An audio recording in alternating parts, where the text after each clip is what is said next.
one of the most significant transformations that occurred in Islamic history, the legacy of which is apparent even in our own day, was undoubtedly the formal conversion of Iran to Shiaism during the 16th and 17th centuries.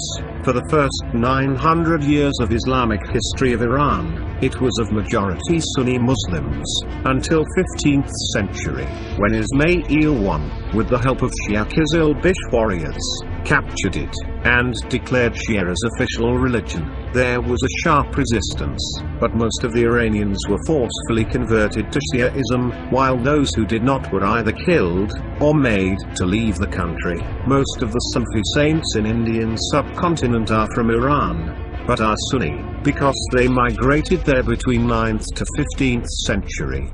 According to Mortaza Motouari, the majority of Iranian scholars and masses remained Sunni, till the time of the Safavids, the domination of the Sunni creed during the first 9 Islamic centuries characterizes the religious history of Iran during this period. Shia in Iran were nourished from Kufa, Baghdad, and later from Najaf and Hilla. When Shah Ismail I conquered Iraq, Dagestan, eastern Anatolia, and Armenia, he similarly forcefully converted or murdered Sunni Muslims. The oppression and forced conversion of Sunnis would continue, mostly unabated, for the greater part of next 2 centuries, until Iran as well as what is now Azerbaijan, became predominantly Shiite countries.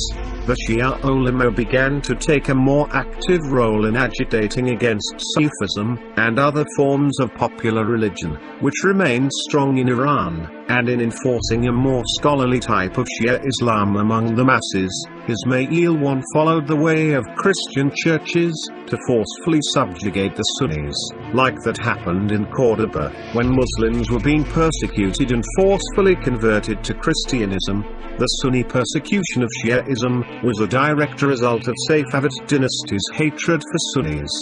It could be said, the Shia-Sunni conflict was taken to a new height by Shias themselves. The imposition of Shiaism was especially harsh in Shirvan, where a large Sunni population was massacred. Thus, the population of Azerbaijan was forcibly converted to Shiaism in the early 16th century, when the Safavids held sway over it.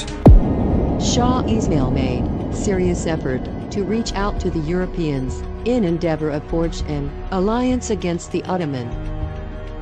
And in his battle to keep his throne, reach out to new groups. So one of the things he does do, for example, is engage with the Europeans.